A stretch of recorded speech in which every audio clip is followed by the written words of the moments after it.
Imagine waking up in ancient Rome, not inside a marble palace, not in the home of an emperor, not surrounded by servants, gardens, fountains, and expensive decorations. Instead, imagine opening your eyes inside a small apartment high above one of the crowded streets of Rome. The room is simple. The walls surround you closely. There is little furniture. A few household objects sit where they were left the night before. A small bed provides a place to sleep. A clay container holds water. Some simple clothing is nearby. And through a small opening in the wall, the first light of morning begins to enter. This is an insula. The word was used by the Romans for an urban apartment building. The name literally means island, but in the crowded city it came to describe buildings divided into separate living spaces. Some insulae were small. Others could rise several stories above the street. They could contain shops, workshops, storage spaces, and apartments for different families. And for many ordinary people living in Rome, an insula was simply home.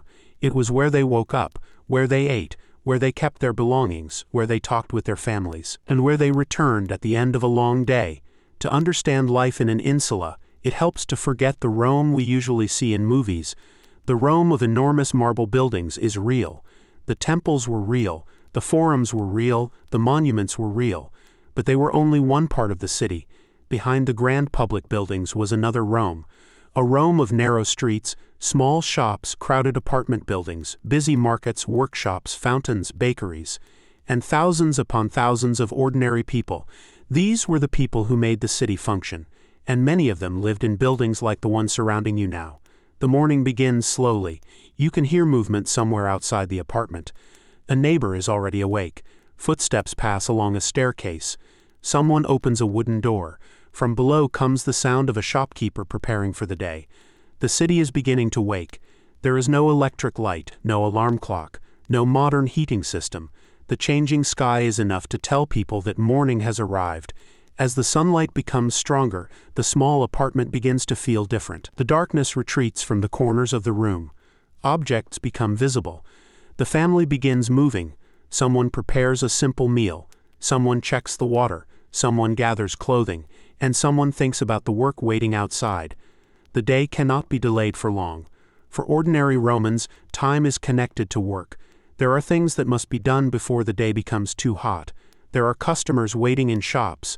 There are deliveries to make. There are tools to use. There are goods to carry. And there is always another task waiting. The apartment itself is not designed for luxury. Space is valuable in a crowded city.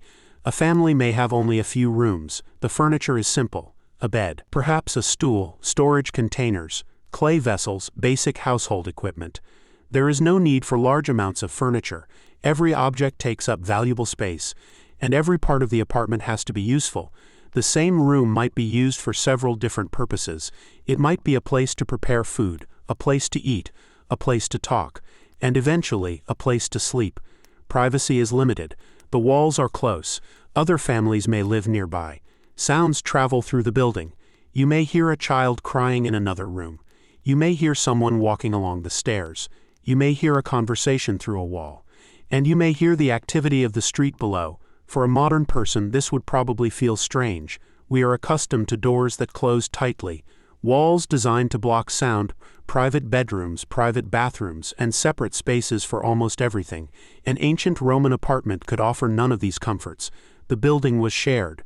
The staircase was shared, the sounds were shared, and sometimes even the problems of the building were shared. But people adapted. They learned the sounds of their neighbors. They recognized familiar footsteps. They knew which shops were below them. They knew which streets led toward the market. They knew where to find water. They knew where to buy bread. They knew which parts of the neighborhood were busy and which were quieter. An enormous city could therefore become a collection of small familiar places. For one person, Rome might mean the street outside the apartment, the fountain around the corner, the bakery nearby, the workshop where they worked, the market they visited, and the home waiting upstairs. That small world could be enough, but before the day's work begins, there is another important task. Water. Water is essential to every household. People need it for drinking, for cooking, for washing, for cleaning, and for many other everyday needs. Rome had an impressive water system. Aqueducts brought water into the city. Public fountains provided access to water in many neighborhoods. But having water somewhere in the city did not mean every apartment had a modern tap. For many ordinary residents, water still had to be collected and carried. Imagine filling a heavy container at a public fountain, then carrying it back through the crowded street. The container becomes heavier with every step, and once you reach the apartment, there may still be several flights of stairs waiting. If you live on an upper floor, the journey is even more tiring. Down the stairs, through the street, to the fountain, then back again, and finally upward. This is one of those small details that can change the way we imagine ancient life. Something as simple as drinking water requires physical effort. There is no faucet to turn, no plastic bottle sitting conveniently on a kitchen counter, no elevator carrying the container upstairs. The work must be done by someone, and it may need to be done every day. Inside the apartment, the water is carefully used. Nothing is wasted easily. Resources are valuable.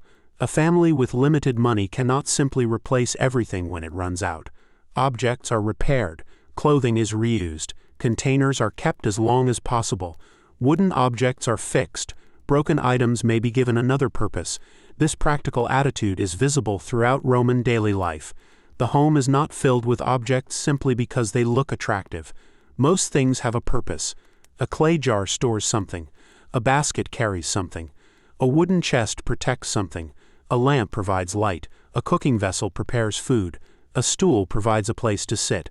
Everything has a job, and the smaller the apartment, the more important it becomes to use the available space carefully. Now imagine stepping outside. The moment the door opens, the atmosphere changes. The quiet apartment disappears behind you. The street is alive. People are walking in different directions. Merchants are arranging their goods. Workers are carrying loads. Animals move through the streets. A cart passes slowly. Someone calls out to a customer. Somewhere nearby, bread is being prepared. The smell of food mixes with the smell of smoke, animals, people, and the countless activities of a crowded city. This is Rome in the morning, not the silent ruins we see today. A living city, a noisy city, a crowded city, a city filled with movement. The apartment building itself may be part of this activity. At street level, shops and workshops can open directly onto the road. A resident might walk downstairs and immediately find a place selling food. Another shop might sell pottery. Another might be a workshop. Another might offer some kind of service. The boundary between home and business is not always as separate as it is in modern cities. The building is part of the street. The street is part of the neighborhood. And the neighborhood is part of the enormous city. For the people living there, this is completely normal. They have grown accustomed to the noise. They know how crowded the streets become. They know when the market is busiest. They know when the heat becomes strongest. And they know when it is finally time to return home. But for now, the working day has begun. The city needs workers, and an insula is filled with them. Some residents may work in shops. Others may work as craftsmen.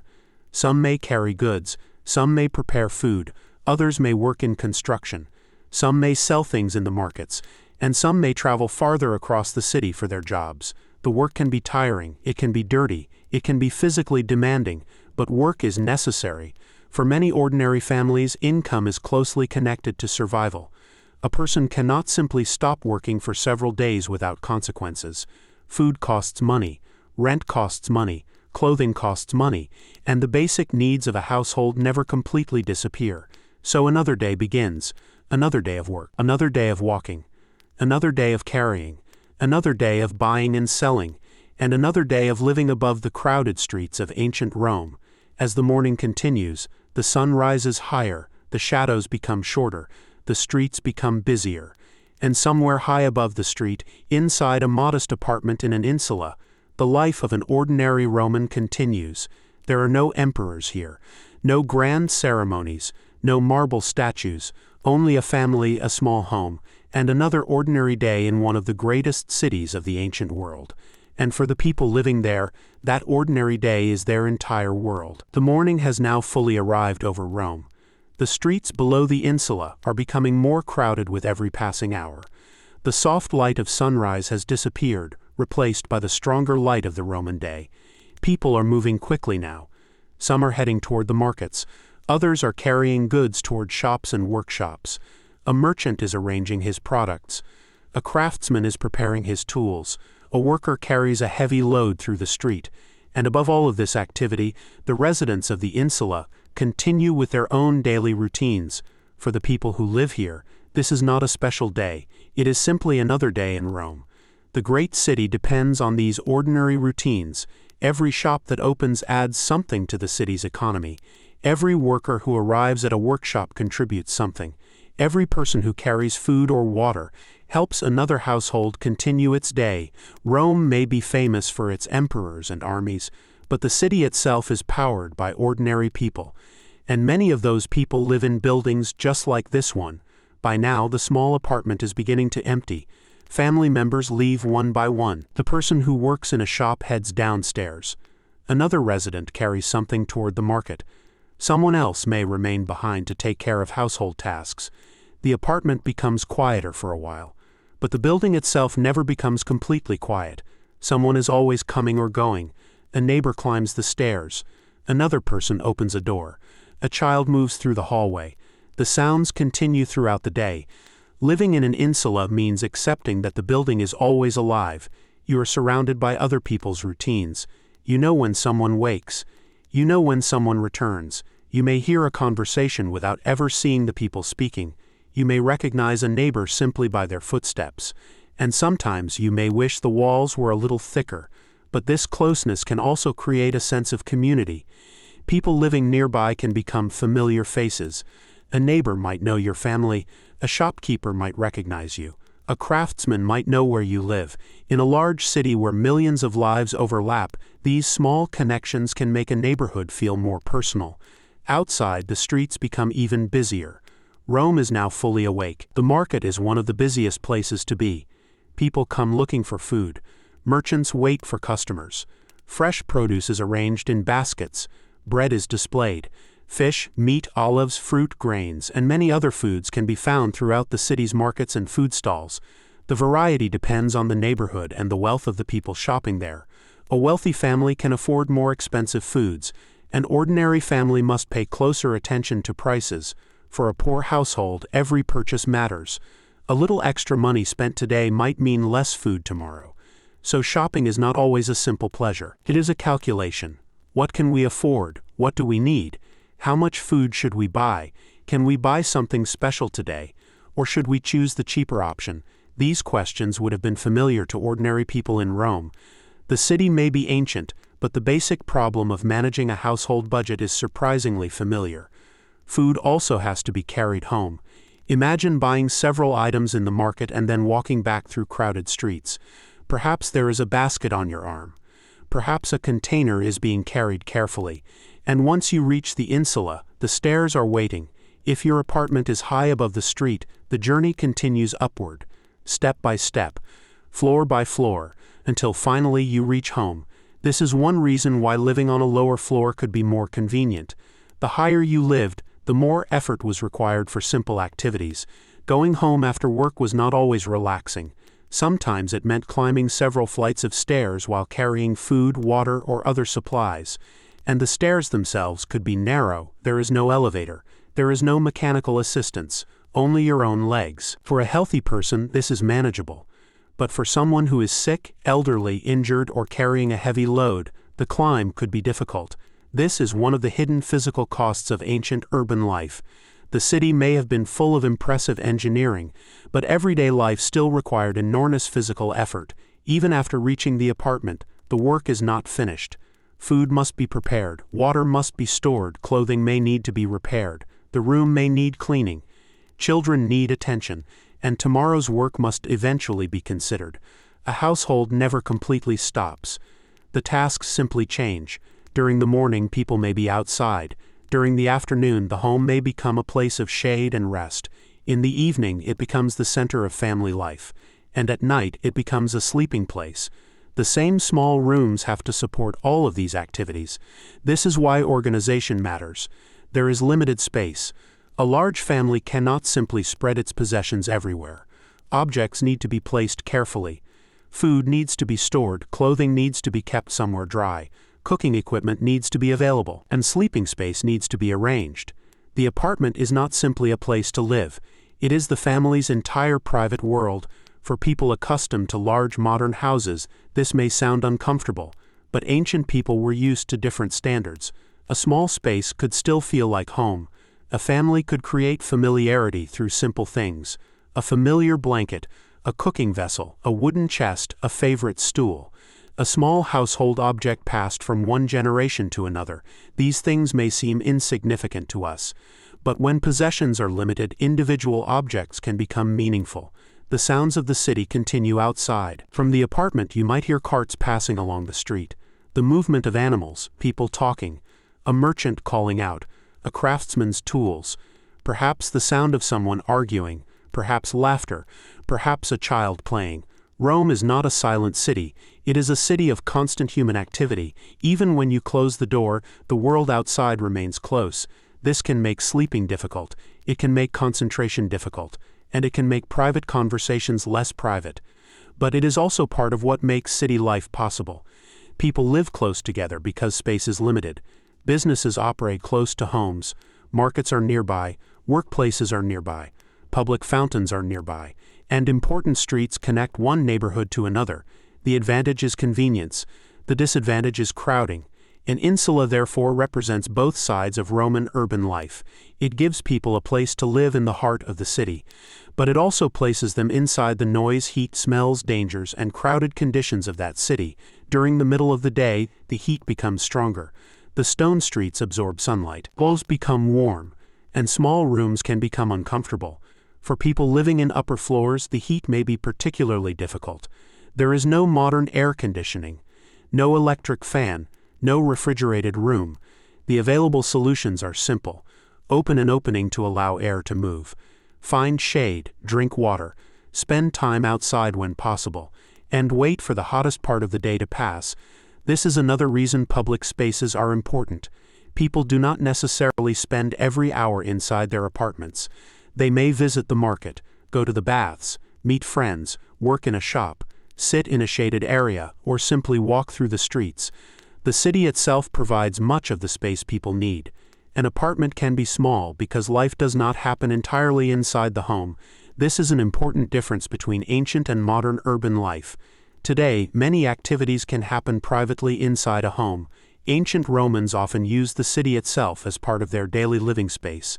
The street was a place to meet people. The market was a place to shop and socialize. The baths were places to wash and relax. Public spaces were part of everyday life. And for someone living in a small insula apartment, these spaces could provide a welcome escape from the crowded rooms upstairs. Imagine leaving the apartment during the hottest part of the day. You step onto the street. The sunlight is strong. The buildings rise around you.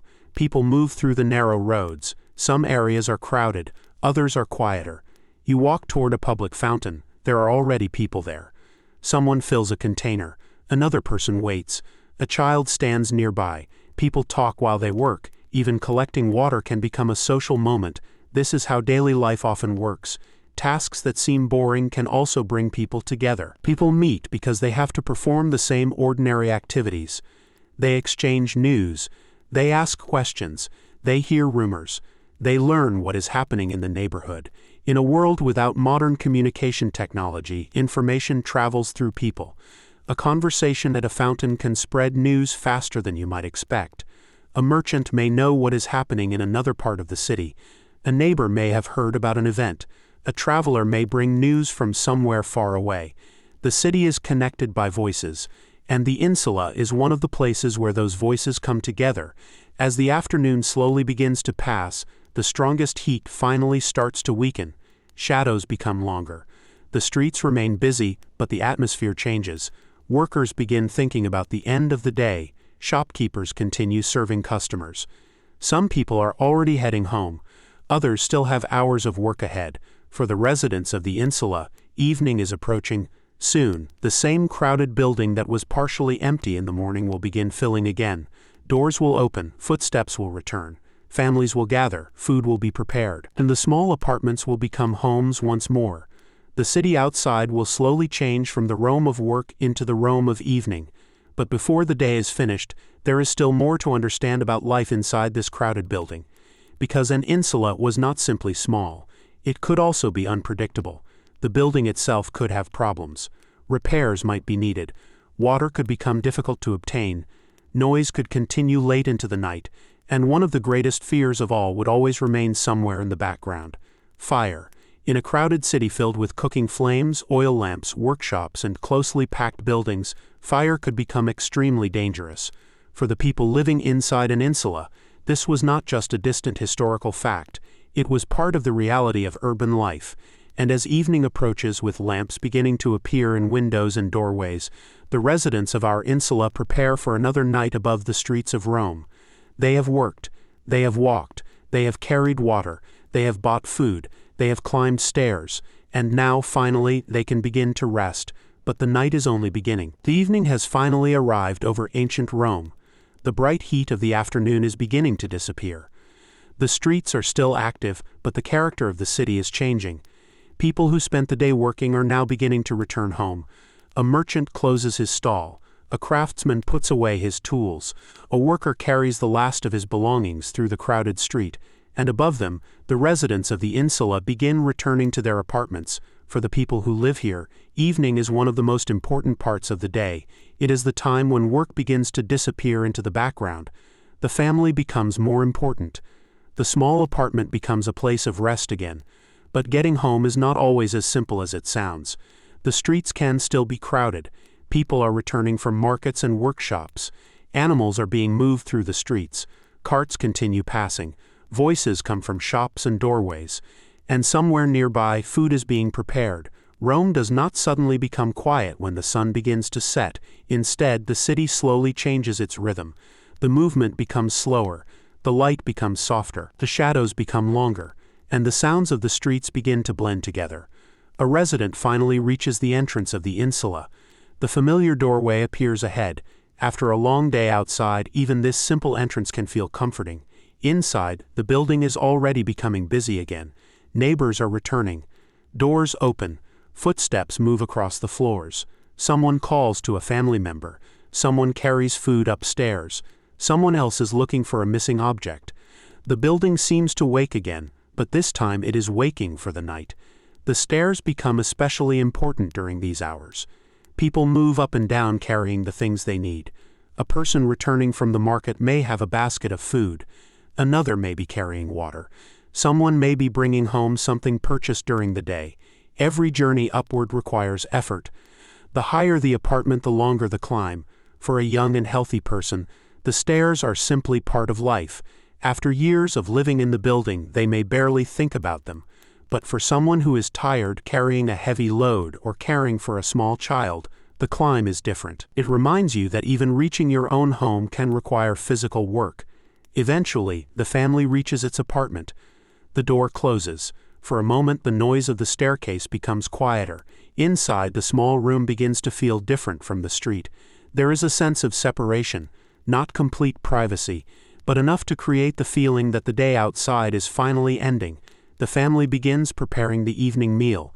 There is nothing particularly luxurious about it. For ordinary people, food is practical. A meal may include bread, perhaps vegetables, olives, fruit, beans, cheese, fish, or a simple stew. The exact meal depends on what the family can afford and what is available. A wealthy Roman household might have a much more elaborate dinner. But for people living in modest apartments, food is usually about nourishment. It needs to provide enough energy for another day. The preparation itself can take time. There is no modern kitchen with electric appliances, no refrigerator, no microwave, no instant meal waiting in a container. Everything must be prepared using the tools available. Fuel must be obtained. Food must be stored carefully, and cooking requires attention. Fire is useful, but fire can also be dangerous. This is one of the uncomfortable realities of ancient urban life. The same flame that cooks dinner can become a serious threat if it gets out of control. An oil lamp provides light. A cooking fire provides heat, but both must be treated carefully. In a crowded building, one small accident can affect more than one household. That is why fire is always somewhere in the background of life in an insula. Most evenings end normally. Families cook, people eat, lamps burn, everyone goes to sleep. But the possibility of something going wrong cannot simply be forgotten. Imagine living several floors above the street. You have worked all day, you are tired, your family is eating dinner, the oil lamp is burning nearby, and somewhere in the building another household is doing exactly the same thing. Many small flames are burning inside one crowded structure. The residents may not think about it constantly, but they understand the danger. Ancient Rome experienced serious fires. Some were small and quickly controlled. Others could spread rapidly through crowded neighborhoods. The possibility of fire was therefore one of the great anxieties of urban life, and yet people continued living in these buildings because they had few alternatives. Rome needed housing. The city was crowded. People needed to live near their work, and affordable apartments were necessary for a huge population. So life continued. People accepted risks because the city also offered opportunities. Rome could provide work, it could provide customers, it could provide markets, it could provide access to a huge network of trade. For someone arriving from another part of the Roman world, an apartment in an insula could represent a new beginning. Perhaps they had come to Rome looking for work. Perhaps they had followed relatives. Perhaps they had moved because their previous home offered fewer opportunities. Rome attracted people from many different places. The people living inside one building might therefore have very different backgrounds. One family may have lived in Rome for generations. Another may have arrived only recently. One person might speak with a local accent. Another might come from a distant province. Different cultures and experiences could exist side by side. The insula becomes a small example of the wider Roman Empire. People from different places living close together, working in the same city, shopping in the same markets, using the same streets, and sharing the same problems. The apartment building therefore tells us something important about Rome. The empire was enormous, but daily life was local. Most people did not spend their days thinking about the entire Roman world. They were thinking about the things immediately around them. Where will I work tomorrow? How much will the food cost? Do we have enough water? Is the apartment warm enough? Does the child have enough clothing? Can the broken object be repaired? These questions are small, but together they made up an entire life. As the evening continues, the meal is finished. The dishes are put aside. The family talks quietly. Someone may repair clothing. Someone may prepare tools for the next morning.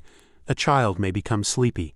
The light from the oil lamp moves gently across the walls. Outside, the street is becoming darker.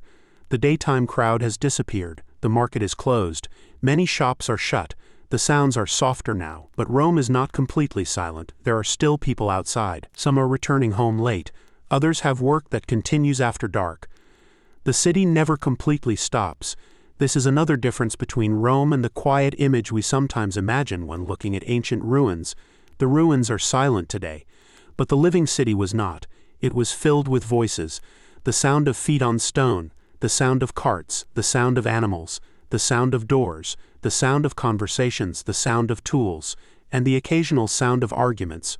For someone living in an insula, silence would probably be unusual. Even at night, the building itself could make sounds. Wood could creak, doors could move, footsteps could pass, a neighbor could wake, someone could cough, a child could cry. The walls could carry sounds from one apartment to another. Privacy was therefore limited even during the quietest hours. But after years of living this way, people would become accustomed to it. The sounds would become part of the background. Just as people today become accustomed to traffic, distant voices, or the hum of a city, Romans learned to sleep with their own version of urban noise. Eventually, the family prepares for sleep. There is no complicated bedtime routine. The lamp may be lowered or extinguished. The room becomes darker. The sleeping arrangements are simple. A bed or mattress provides a place to rest. Blankets offer warmth. Several family members may share the available space. Again, the home has to serve many purposes. During the day, it is a place for work and household activities. At night, it becomes a sleeping space. The small apartment is finally quiet, but above and below, other families are doing the same thing. One apartment is settling down. Another is still awake. Someone downstairs is finishing work. Someone upstairs is already asleep. The insula is becoming a vertical collection of sleeping households. Hundreds of people may live within the same neighborhood. Their lives overlap without everyone knowing one another. They share walls, they share stairs, they share the street, they share the same water sources, they share the same city, and sometimes they share the same dangers. This is what makes life inside an insula so different from life in a private Roman house. A wealthy family could retreat behind walls and gardens. An ordinary apartment resident could not create the same separation. The city was always close. The neighbors were always close. The street was always close. And the sounds of Rome could enter your life whether you wanted them to or not. Yet there was also something comforting about being surrounded by people. If you needed something, someone was nearby. If you wanted to buy food, a shop might be downstairs. If you wanted to hear news, people were always talking. If you needed directions, someone knew the neighborhood. Life was crowded because the city was crowded, but the same crowd also created connections. As the night becomes deeper, the lamps throughout the building slowly disappear. One by one, the apartments become dark. The street below becomes quieter. The moonlight touches the rooftops. The great city of Rome finally begins to rest. Inside the insula, families sleep in small rooms above the dark streets. They have no idea that thousands of years later, people will look at the remains of Roman buildings and wonder what life was like inside them. They could not imagine that their ordinary homes would become part of history. To them, the building is simply where they live. The stairs they climb every day are simply stairs. The street outside is simply their neighborhood. The fountain is simply where they get water. The market is simply where they buy food. Nothing seems historic, and perhaps that is the most interesting part. History is not made only inside palaces and temples. It is also made inside ordinary rooms, inside small apartments, around simple meals, during quiet conversations, on crowded streets, and in the routines repeated every day. The people living in this insula are not trying to create history. They are simply trying to live. And as another Roman night continues, their small world becomes quiet. The building rests above the sleeping streets. The lamps disappear. The city grows darker, and for a few hours the people inside the insula can finally forget about work, money, food, water, noise, and the worries of tomorrow. For now, there is only sleep. Tomorrow, the stairs will be climbed again. The shops will open again. The streets will become crowded again, and another ordinary Roman day will begin. The night has passed over ancient Rome, and once again, the first light of morning begins to appear. Inside the insula, the darkness slowly disappears. The small rooms become visible again. A little light enters through the openings in the walls. Someone moves quietly. Someone else is still sleeping. And outside, the city is beginning another day. For the residents of the building, yesterday may already feel distant. There is no time to spend the morning thinking about yesterday. There is work to do, food to prepare, water to collect, and another day of life in Rome is waiting. The first person to leave the apartment may quietly make their way down the stairs. The building is still calmer than it will be later.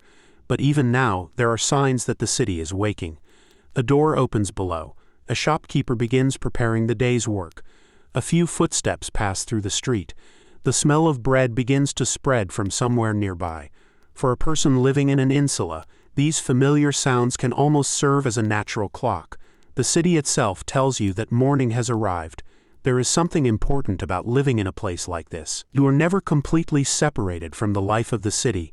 Your home is connected directly to the streets. The people below are part of your daily experience. The businesses around you provide food and services. The public fountains provide water. The markets provide supplies. The streets lead you toward work, and the same streets eventually lead you back home. Everything is connected. This is one reason why location matters so much in ancient Rome. An apartment close to a market or workplace can make everyday life easier. A person may be able to walk to work. Food may be available nearby. A public fountain may be close. A busy street may provide customers for a shop. But a convenient location can also mean more noise, more people, more carts, more animals, and more activity outside your door. The same thing that makes an apartment convenient can also make it uncomfortable. This is one of the constant compromises of urban life. Comfort and convenience do not always come together. The residents of our insula have learned to accept this. They know the sounds of their neighborhood. They know when the streets become busiest. They know which shop sells bread. They know where to find water. They know which stairs lead to their apartment. And they know which neighbors live nearby. Over time, these details become part of memory. A person may spend years in the same building. They may watch children grow up there. They may see neighbors move away. They may meet new families. The insula changes slowly as people come and go, but the building itself remains familiar. For a child, the building can become an entire world. The staircase becomes a place for exploration. The street outside becomes a playground and a source of endless curiosity. There are merchants to watch, animals to see, craftsmen to observe, and people from distant places passing through. A child growing up in Rome can learn about the world simply by watching the street. They may see goods arriving from far away. They may hear unfamiliar accents. They may watch workers perform skilled tasks. They may learn the names of different foods. And gradually, they begin to understand how the city works. Education does not happen only through formal lessons. Much of life itself becomes a teacher. A child watching a craftsman can learn patience. Watching a merchant can teach the value of money. Helping a parent carry something can teach responsibility. And simply living among thousands of people teaches a person how to navigate a crowded world.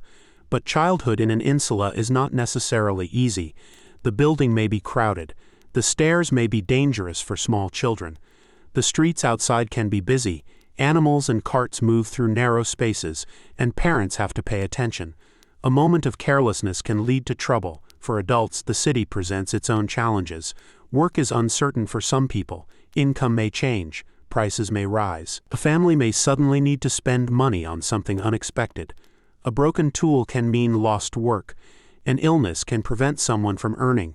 And in a household with little savings, even a short interruption can create serious problems. This makes ordinary life feel more fragile.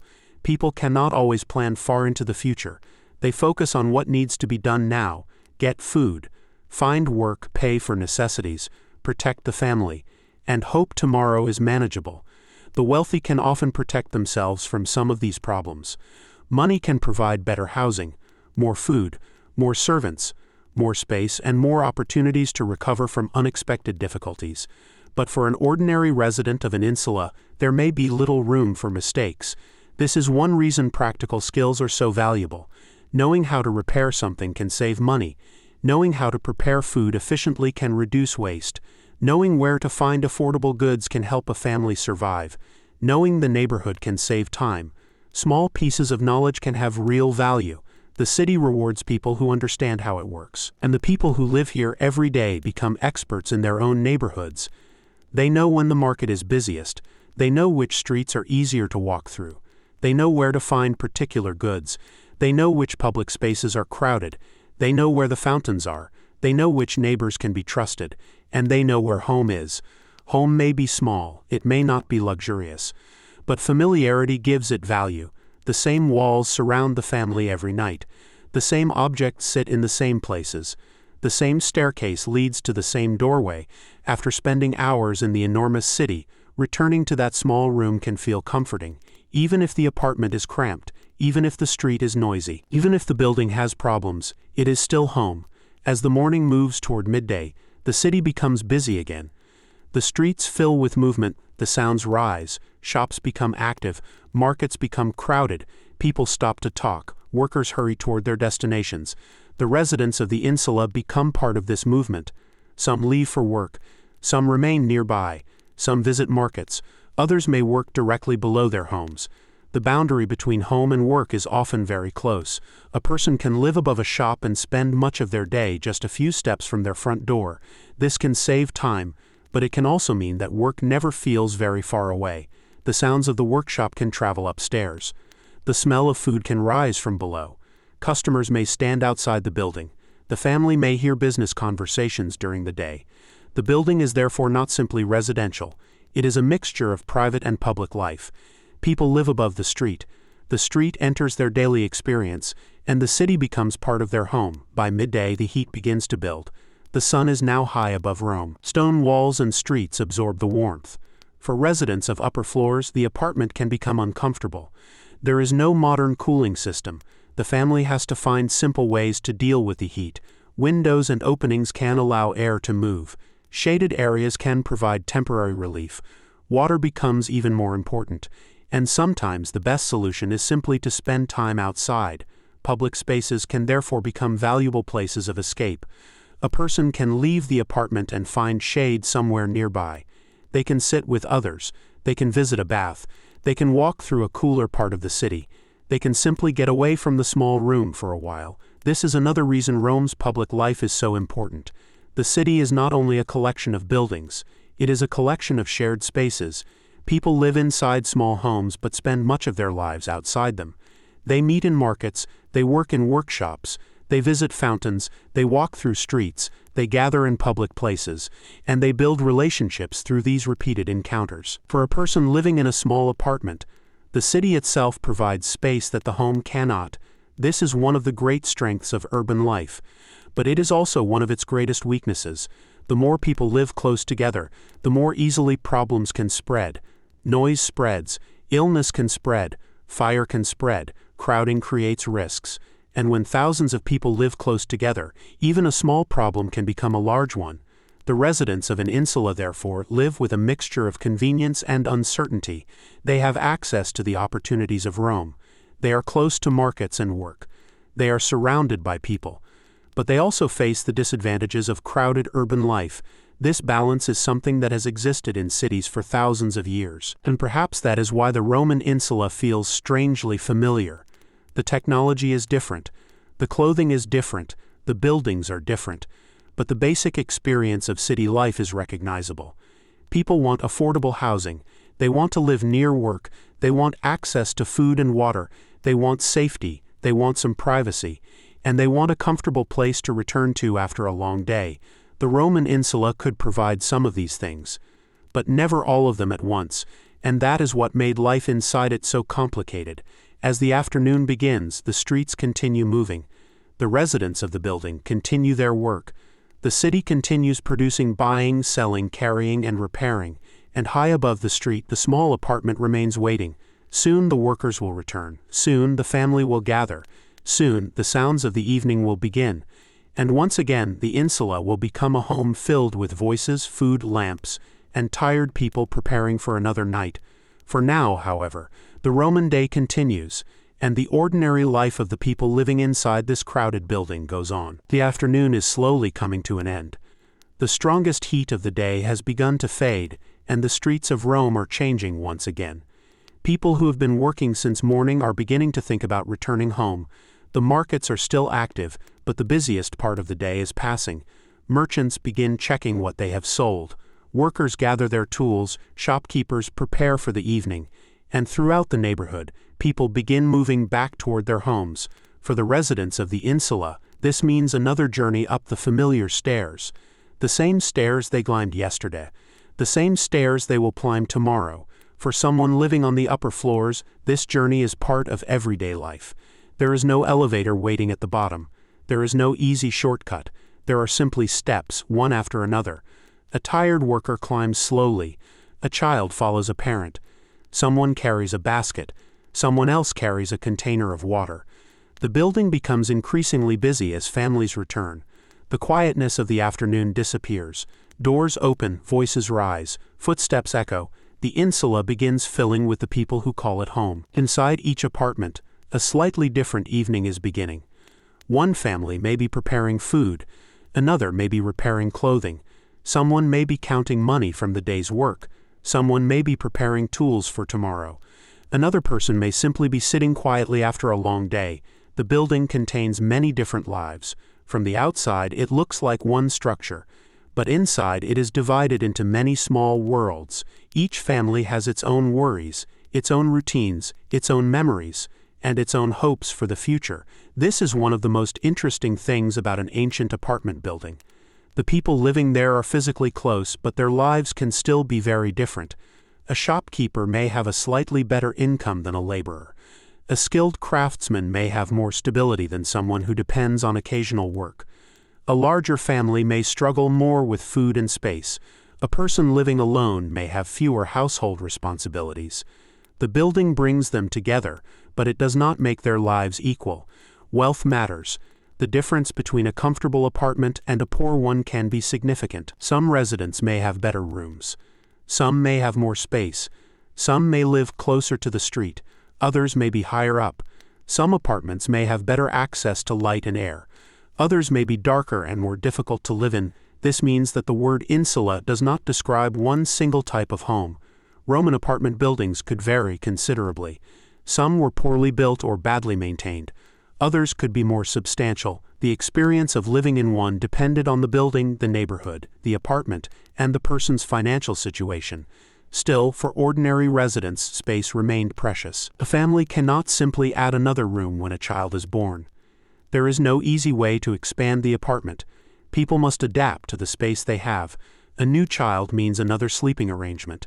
More possessions require better organization. More food requires more storage. And a larger family means more people sharing the same limited rooms. This can make family life feel very close. Parents and children spend much of their time together. There may be little opportunity to retreat into a private room. The home is shared almost completely. But this closeness also means family members are involved in one another's daily lives. They eat together. They work together. They prepare food together. They solve problems together. They sleep in the same small space, and they depend on one another. In a world without modern conveniences, cooperation is extremely important. If water needs to be collected, someone must collect it. If food needs to be prepared, someone must prepare it. If clothing is damaged, someone must repair it. If a household object breaks, someone may need to fix it. Life is full of small tasks, and these tasks repeat every day. There is something almost comforting about this repetition. The same work is done. The same streets are walked. The same fountain is visited. The same shopkeepers are seen. The same stairs are climbed. The rhythm of life becomes predictable. But Rome itself is never completely predictable. The city is enormous. People arrive from distant places. Goods arrive from across the empire. News travels quickly. Prices change. Work can change. Neighbors move. Buildings require repairs. And unexpected events can interrupt an ordinary day. For someone living in an insula, the city can feel both familiar and uncertain. You know your neighborhood, but beyond it lies an enormous world. The Roman Empire stretches far beyond the streets you see every day. Ships arrive with goods from distant lands. Merchants travel along roads. Soldiers move across provinces. Governors and officials administer distant territories. And yet an ordinary resident may spend most of their life within a small part of Rome. The wider empire exists around them, but their daily concerns remain local. Perhaps they know where their bread comes from. Perhaps they know which market sells the cheapest vegetables. Perhaps they know which fountain has the cleanest water. Perhaps they know a craftsman who can repair a broken object. This knowledge is more useful to them than knowing the name of a distant governor. The city is experienced at street level. As evening deepens, the family begins preparing food. The apartment may smell of bread, herbs, cooked vegetables, or whatever simple ingredients are available. The meal does not need to be elaborate. For many people, the goal is simply to eat enough. Food is one of the great daily concerns of any household. It must be obtained, it must be transported, it must be stored, and it must be prepared. The work involved in eating is easy to forget when modern technology makes food so accessible. In ancient Rome, every meal depends on many earlier steps. Someone grew the grain, someone transported it, someone sold it, someone bought it, someone prepared it, someone cooked it, and finally, the family ate it. The same is true for almost everything inside the apartment. Clothing comes from someone's work. Pottery comes from someone's workshop. Wood comes from somewhere outside the city. Oil for the lamp must be produced and transported. Even the simplest household depends on a large network of workers. The residents of the insula may not see this entire network, but they live inside it. Rome connects them to distant places through trade. A simple meal in a small apartment can therefore contain ingredients that have traveled surprisingly far. The city is part of a much larger world, and the insula is one small point inside that world. As the family eats, conversation begins. Perhaps they talk about work. Perhaps someone tells a story from the market. Perhaps a neighbor has brought some news. Perhaps a child asks questions. The meal provides a chance to pause. After a long day, people finally have time to sit. The oil lamp provides a warm, weak light. The walls around them are quiet. The street outside continues, but the family is temporarily removed from it. This is one of the rare moments when the apartment feels completely like a home, not a workplace, not a storage room, not simply a rented space, a home. Even a modest room can become meaningful when people live there for years. The walls may hold memories. A child may grow up there. A family member may die there. A marriage may begin there. Visitors may arrive. Arguments may happen. Laughter may fill the room. Life takes place in ordinary spaces, and after enough years, those spaces become connected to people's identities. The apartment may be small, but it contains an entire life. Outside, the sky becomes darker. The street lamps and oil lamps begin to appear. Shadows stretch across the walls. The city enters another phase. Some people are going home. Others are beginning evening activities. The streets are still active, but the rhythm is slower. The residents of the Insula are now thinking about sleep, but before they can rest, there are still a few things to do. The lamp needs attention, food needs to be put away, clothing may need to be prepared for tomorrow. Tools may need to be placed somewhere safe, water containers may need to be checked, and the apartment needs to be made ready for another night. Tomorrow will arrive quickly. There is no long weekend waiting ahead. For many workers, tomorrow will look much like today. The same streets, the same shop, the same tools, the same stairs, the same apartment. The routine continues, and perhaps this repetition is what makes the life of an ordinary Roman so interesting. It was not filled with dramatic events every day. Most days were ordinary, and that is exactly what we are trying to understand. The history of Rome is not only the history of famous battles, it is the history of millions of ordinary days. Millions of mornings, millions of meals, millions of journeys through crowded streets, millions of conversations, millions of nights spent sleeping in small rooms. And an Insula was one of the places where all of those ordinary moments happened. As the evening continues, the building becomes quieter. One family finishes eating. Another begins preparing for sleep. A child becomes tired. A neighbor closes a door. The staircase is slowly emptying. The sounds of the street become more distant. For a short while, the Insula seems peaceful. But tomorrow morning it will begin again. The city will wake. The streets will fill. The fountains will become busy. The shops will open. And the residents will begin climbing and descending those familiar stairs once more. For now, however, the day is ending. The people of the Insula have survived another ordinary Roman day, and as the lamps grow dim, they prepare to sleep above the ancient streets of Rome. The night is now deeper over ancient Rome. Inside the Insula, most of the day's movement has finally disappeared. The shops below are closed, the market has emptied, the workers have returned home, and one by one the small apartments above the street have become dark. For the residents, this should be the quietest part of the day. But living in an ancient city means that complete silence is rare. Even at night, Rome continues to exist around them. A distant voice can still be heard. Footsteps may pass below. A door may open somewhere in the building. A cart may move through a nearby street, and inside another apartment someone may still be awake. The people living here are surrounded by the lives of others. The walls may separate one family from another, but they cannot completely separate their sounds. A child wakes. Someone coughs. Someone whispers. Someone walks across the room. Then everything becomes quiet again. For a modern person, this constant background noise might be difficult, but ancient city residents were accustomed to it. The sounds of the neighborhood became familiar. Eventually, a person could recognize the difference between an ordinary sound and something unusual. A familiar shop closing downstairs was normal. A neighbor returning late was normal. A cart passing in the street was normal. But sudden shouting or the smell of smoke could immediately attract attention. This brings us back to one of the most serious dangers of life in a crowded insula: fire. Fire was useful in almost every Roman household. It provided heat. It helped prepare food. Oil lamps provided light after sunset. But fire was also capable of becoming destructive very quickly. In a city filled with closely packed buildings, a fire could threaten many homes. Imagine waking in the middle of the night. The room is dark. The family is sleeping. Then suddenly, there is movement outside. A neighbor is calling. People are opening doors. Someone has noticed smoke. The calm of the building disappears. Residents must understand what is happening. Where is the fire? Is it inside the building? Is it coming from another building? Can people escape safely? These questions have to be answered quickly. There are no modern emergency systems, no fire alarm connected to a central service, no illuminated emergency signs, no modern fire-resistant apartment design. The people themselves must react. This does not mean every night was dangerous.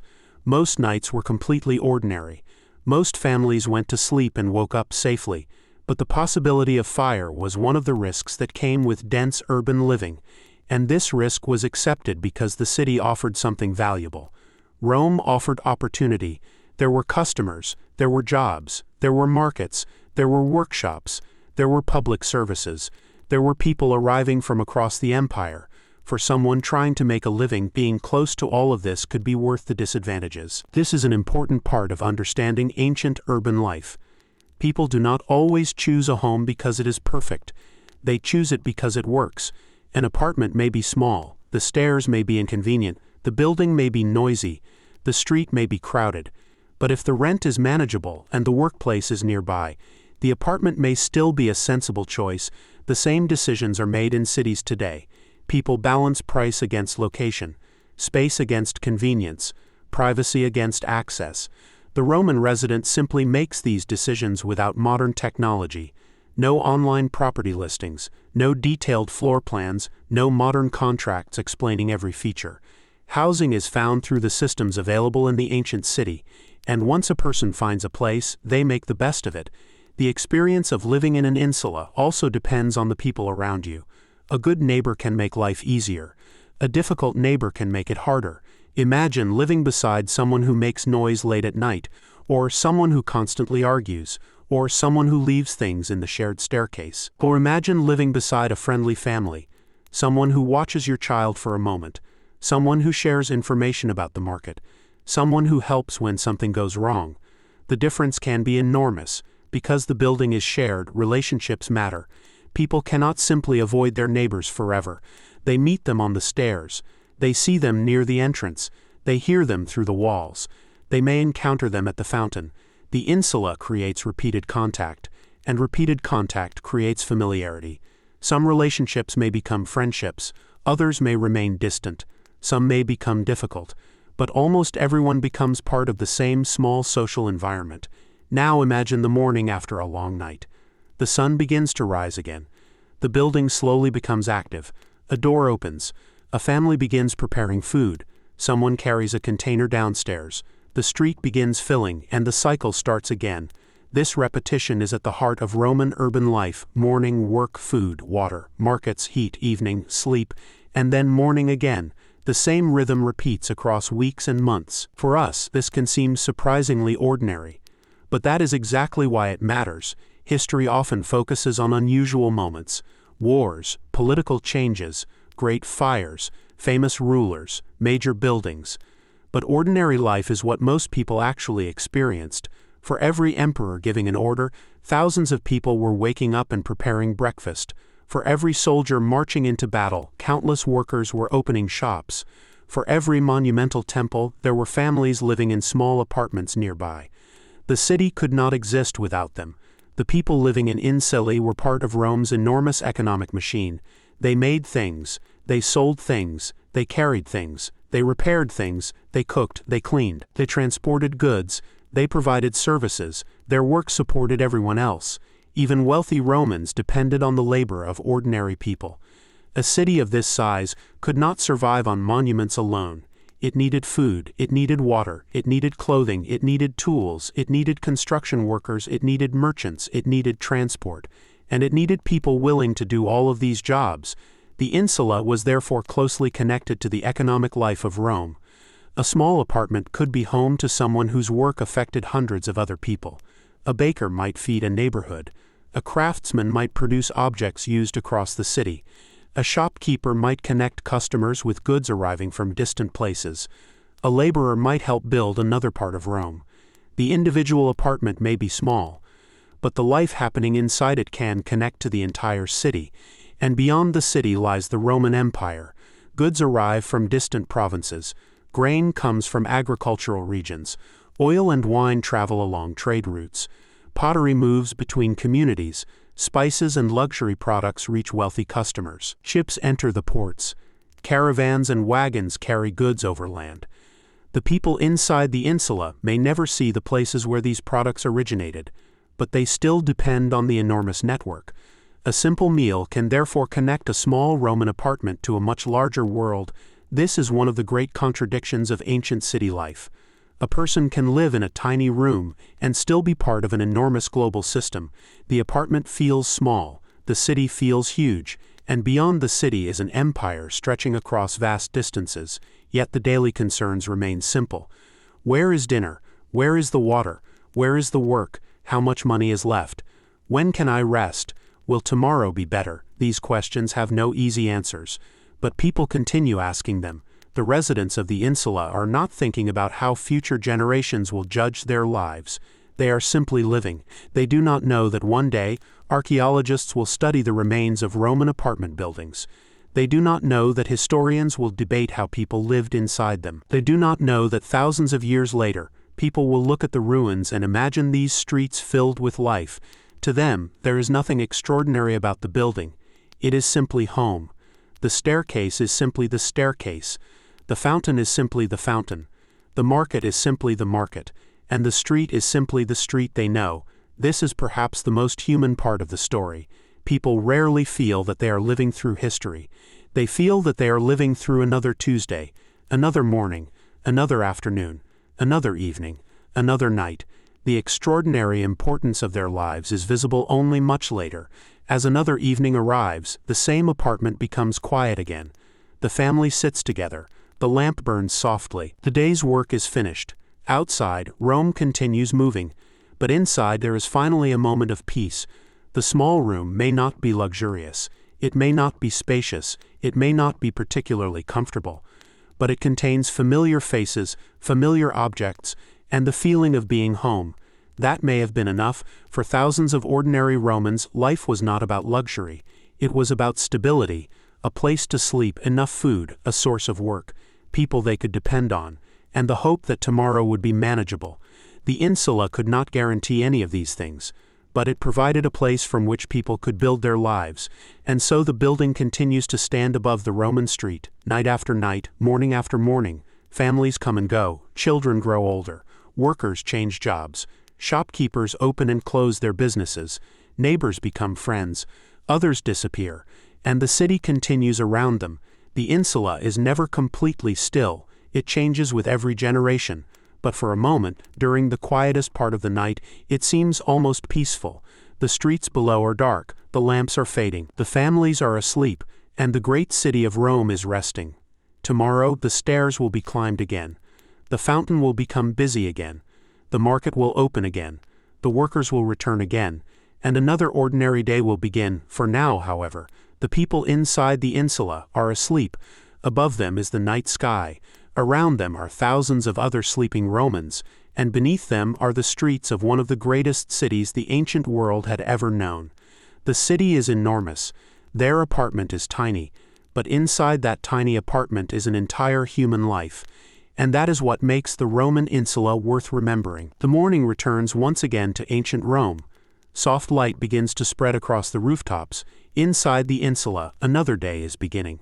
The people who live here have followed this rhythm many times before. Wake, prepare, work, eat, return home, sleep, then begin again. For us, this repetition might sound simple, but for the people living inside the building, every day contains dozens of small decisions. What should be eaten? Where should the water come from? What work needs to be finished?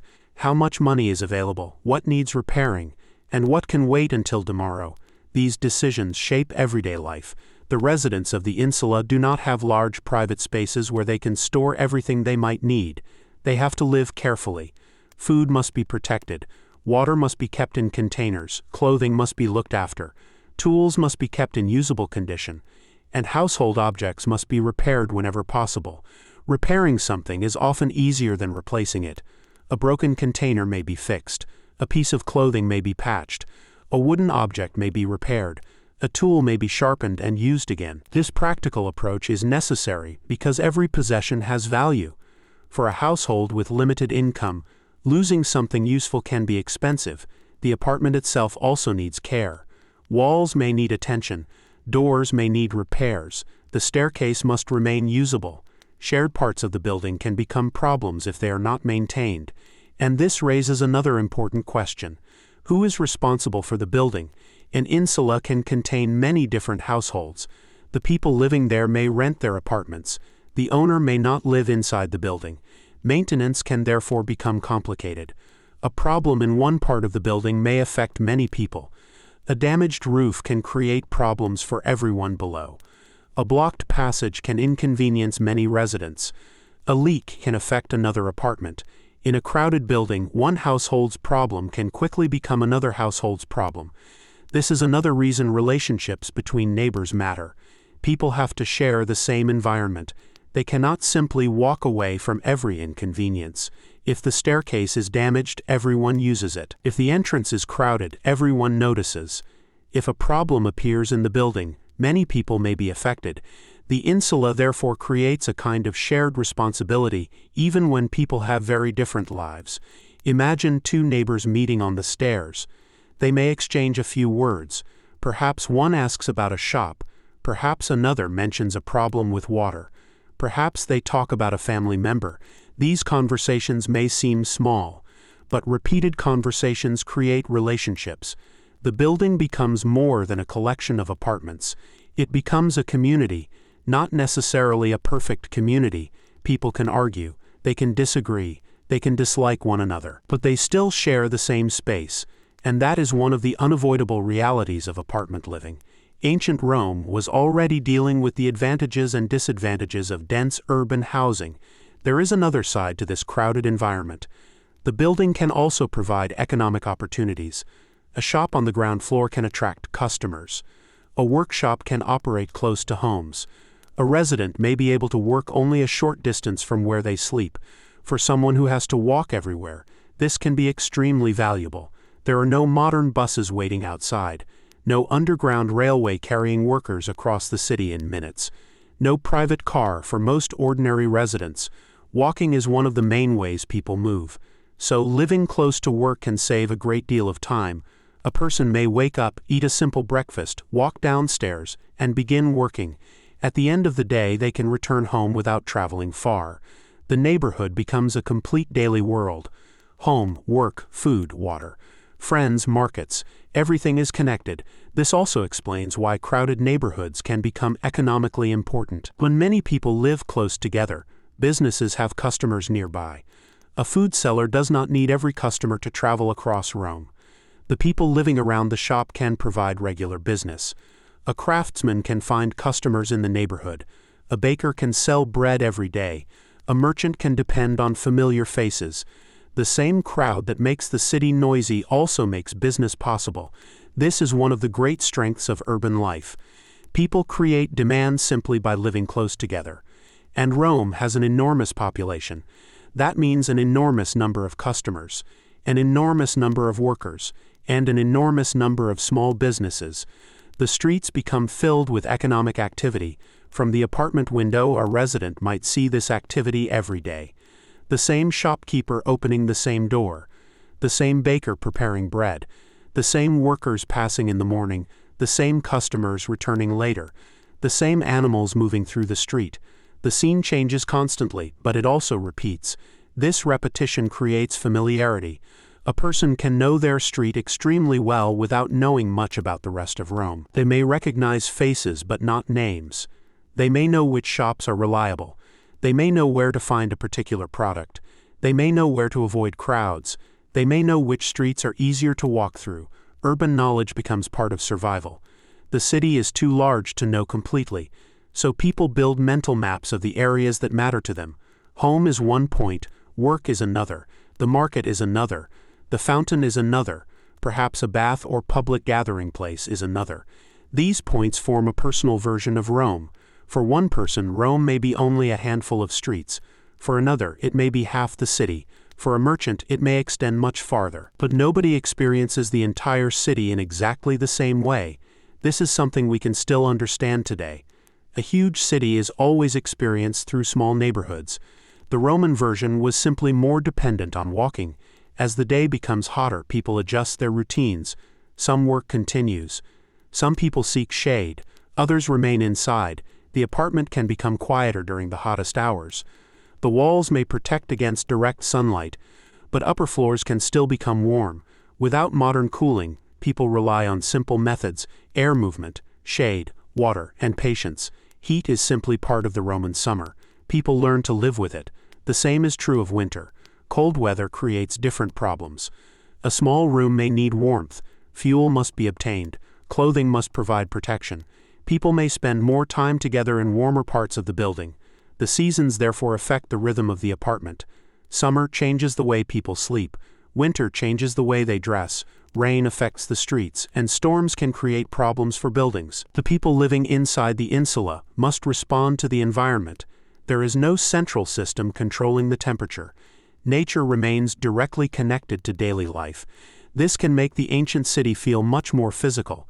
You feel the heat, you notice the rain, you carry the water, you climb the stairs, you smell the food, you hear the streets. Almost everything requires direct interaction. There are few invisible systems doing the work for you. This is perhaps one of the biggest differences between ancient and modern life. Today, a huge amount of work happens without us thinking about it. Water appears from a tap. Light appears when a switch is pressed. Food can be stored for days. Transportation moves people quickly. Ancient Romans had systems too. Rome's aqueducts, roads, markets, and trade networks were remarkable. But ordinary people still had to interact directly with many of these systems. Water had to be collected, food had to be purchased, fuel had to be obtained, waste had to be dealt with, and movement through the city required physical effort. This makes even a simple day surprisingly busy. By late afternoon, the residents may already be tired. The workday has taken energy, the heat has taken energy, walking has taken energy, carrying things has taken energy, and the stairs will take a little more. Eventually, however, the day begins to slow. People return home, the market becomes less crowded, shops begin closing, the streets change. The same building that was full of movement in the morning becomes a place of rest. Inside the apartment, the family begins another evening routine. Food is prepared, water is used, clothing is folded, objects are put away. The day's problems are discussed, tomorrow's work is considered. There may be no grand entertainment, no elaborate evening program. The family may simply sit together, talk, eat, rest, and wait for the night. This ordinary quiet is easy to overlook, but it is an important part of understanding the past. People did not spend every evening doing something remarkable. Most of life was made from simple moments.